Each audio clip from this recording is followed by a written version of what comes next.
Olá, meus queridos, tudo bem com vocês? Bem-vindos à nossa aula de Geografia, aula do 9º ano, aula número 8. Eu sou a professora Flaviane e não deixem de ter em mãos materiais para vocês irem anotando aqui ao longo da nossa aula, tá bom? Então vamos começar. Hoje nós vamos falar um pouco sobre a Europa, as questões de colonialismo, neocolonialismo e a hegemonia mundial. Então, quais são os nossos objetivos?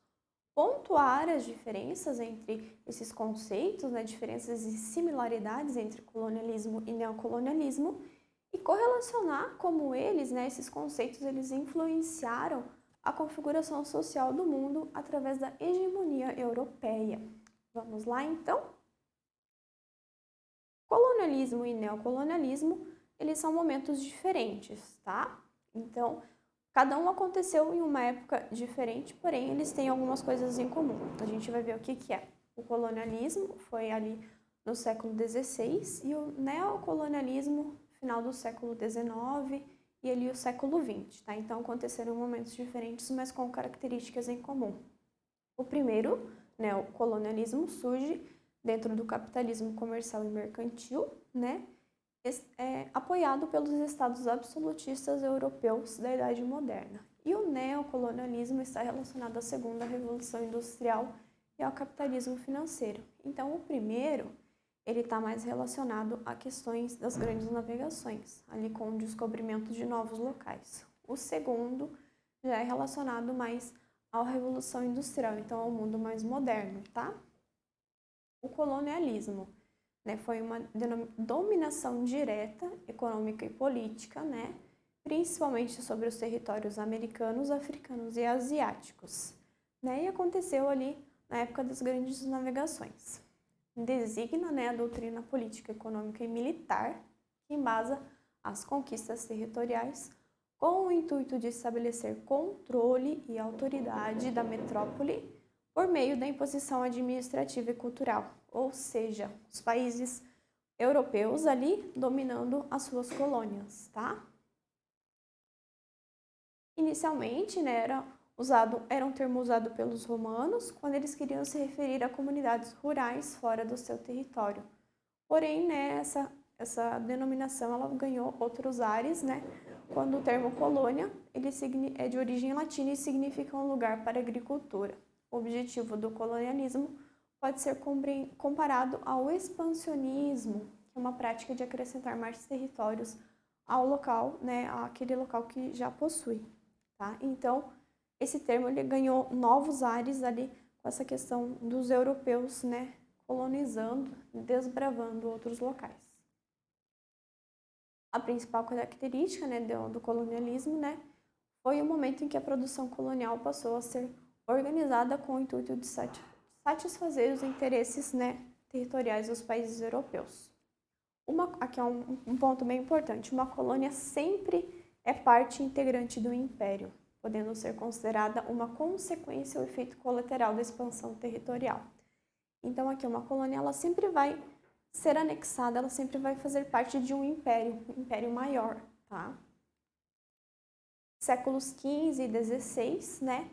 O colonialismo ficava a cargo das nações europeias, principalmente Espanha e Portugal. Então a gente já está um pouco exausta aí de ouvir e de estudar isso, mas é sempre bom reforçar. Então os principais, né, países colonizadores ali, Espanha e Portugal. Holanda também foi um país que desbravou, né, que teve ali incluso nas grandes navegações, né? A organização, né, produtiva era ditada pelas políticas econômicas do mercantilismo, né, essa venda de produtos ali que visava criar um mercado e uma fonte de matérias-primas, né, controlado por essa metrópole, por esse império, tá? Outra característica, né, desse processo ali da colonização foram as divisões coloniais conforme as necessidades da metrópole. Então, a metrópole ela dividia a colônia ali conforme ela bem queria, conforme as suas necessidades. Tá? As metrópoles elas usaram duas classificações para designar as suas colônias, os tipos de colônia. As colônias de povoamento, né, no qual os colonos, aqueles, né, que foram os descobridores, né, os que estavam ali para colonizar, eles migravam em grande número com a intenção de povoar e desenvolver o lugar, né? A modo que as riquezas elas permaneciam no país. Ou seja, a colônia, né, a colônia principal, ela mandava pessoas, as pessoas migravam ali para desenvolver aquele território e as riquezas daquele território permaneciam ali. Elas não eram exploradas para fora. Já a colônia de exploração, né, o que acontecia? As riquezas e tudo que tinha ali naquele novo território, ele era explorado e retirado dali. Aqui alguns territórios coloniais, ali no século XVII, tá? Aqui, ó. O que tá em um amarelinho são os territórios portugueses, a gente tem principalmente aqui o Brasil, territórios espanhóis, principalmente aqui, ó, América Central, territórios franceses, a gente também tem alguma coisa aqui, ó, na América, território inglês e território holandês. Então, os principais aqui são a América, que foram as colônias de exploração, principalmente de exploração, né? Agora, o que é o neocolonialismo ou imperialismo, tá? Então, a gente sai ali da época colonial, que é a época das grandes navegações, agora a gente já vem para um mundo um pouco mais moderno, final do século XIX, início do século XX. Alguns países ainda do continente europeu, então aqui a gente sempre está falando de países europeus, tá? Essa dominação europeia. Japão e Estados Unidos, né, eles dominaram alguns outros territórios da América, África e Ásia. Tá? Embora, né, os acontecimentos desse colonialismo e neocolonialismo, eles apresentem características em comum, eles não são sinônimos, pois aconteceram em contextos, motivações e territórios diferentes. Tá? Eles têm sim coisas em comum, mas aconteceram em momentos diferentes. E o objetivo também era diferente. Nessa época, né, a Europa passava pela segunda revolução industrial e ela precisava produzir, ela precisava vender e produzir, né, e ter matéria-prima para essa produção. As indústrias elas precisavam do carvão, do ferro, do petróleo, produtos alimentícios, né, que na época estava escasso devido à guerra que estava acontecendo na Europa. E eles precisavam também de outros consumidores para os produtos que eles estavam produzindo. O excedente dessa produção eles precisavam de algum local para comercializar. Em termos sociais, né, a colonização era vista como uma válvula de escape para a pressão demográfica também. Então, ou seja, tinha muitas pessoas ali na Europa, eles precisavam que essas pessoas elas fossem para outros locais, elas, né, uma válvula de escape para essa pressão demográfica. Então, no plano político, o motivo essencial para a preocupação dos Estados europeus, né, era aumentar os seus contingentes militares. Fatores religiosos também influenciaram durante esses processos, né?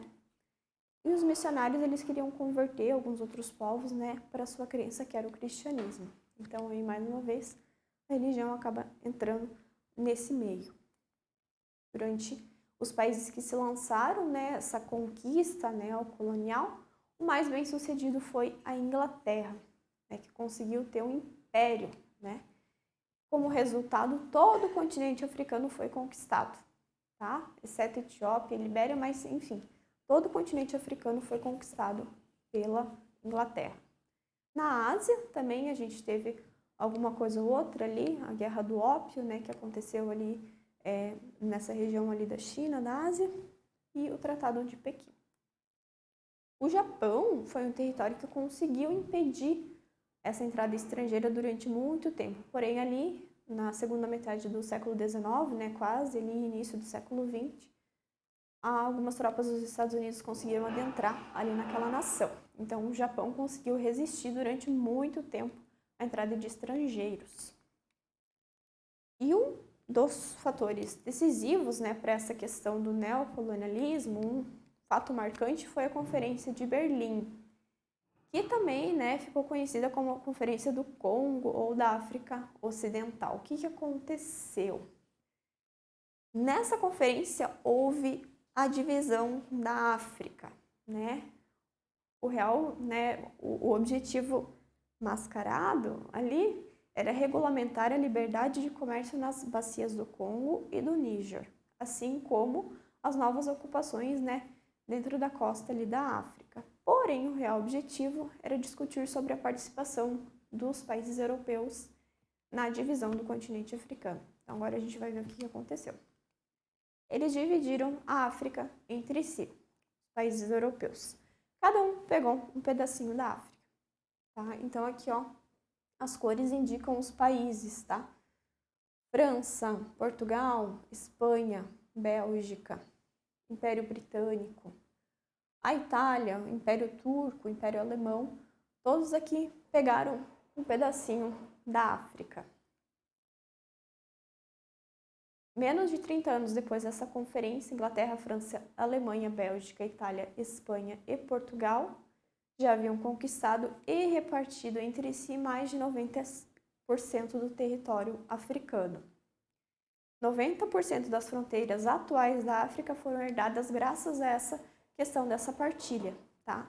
Só que o que eles não levaram em conta é que ali dentro da África eles tinham tribos, eles eram divididos principalmente em tribos, eles não levaram em conta essa divisão que já existia entre as tribos. Eles dividiram conforme eles queriam, né? Os europeus queriam. Isso gerou muitos conflitos entre essas tribos que ficaram ali. E é por isso que até hoje a gente tem alguns conflitos religiosos, conflitos sociais dentro da África, devido a essa partilha que foi feita sem levar em consideração a configuração que já existia, tá?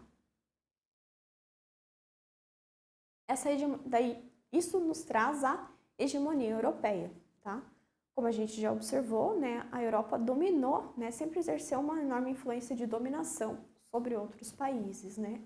A essa influência a gente dá o nome de hegemonia. Então, o que é isso? Resumindo, é a influência ou a supremacia, né, de algum país, alguém, essa pessoa, esse país se impor, né, sobre uma cidade, um povo, um país.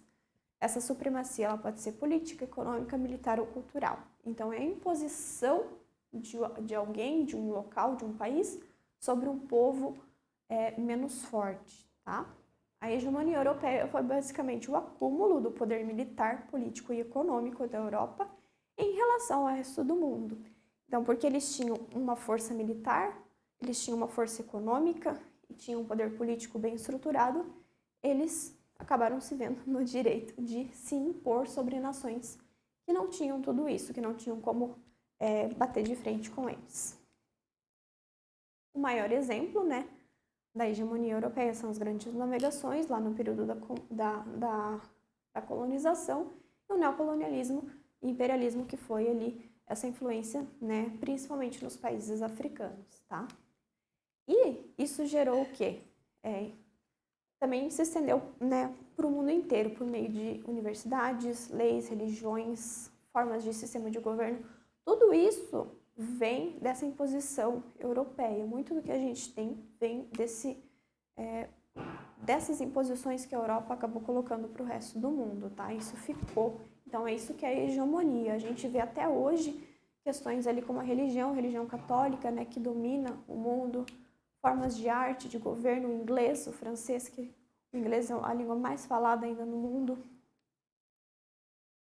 O Brasil, por ter sido uma colônia de Portugal, né, sofreu essa influência.